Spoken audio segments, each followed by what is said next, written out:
I came in with a bad attitude. I didn't want to be there that day.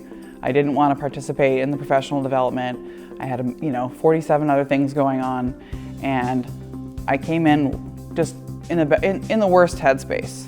And as soon as it started going, I was super engaged in it. And I'm a hard person to engage. I'm really fidgety. I get distracted easily, and I was engaged immediately.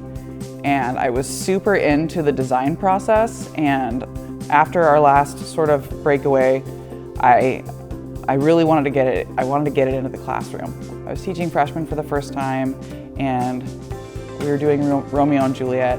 I very quickly pushed them into it and went through the design thinking process with having them pick a character and figure out what it was they were really getting at or what they needed in the story, and solving the problem for them. I said, no, you can literally think like whatever comes to mind.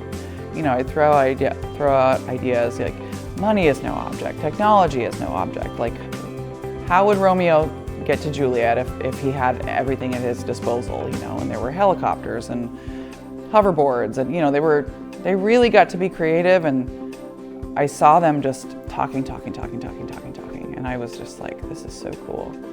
So I think the ripple effect is that it really shows you that you have these things in you that you didn't know before. I don't consider myself like a artistically creative person. I'm not a drawer, I'm not a painter. But going through the design thinking process and having to, and getting to like doodle things and really flesh out ideas, I sort of had this epiphany like, oh, I am a creative person, just not under, sort of regular formal definitions that I grew up with, but it was really inspiring me to be more creative and make things and prototype and really think outside of the box, and grabbing materials and like, here, I made a thing, and it made me feel really good. And I saw that in my freshmen as well.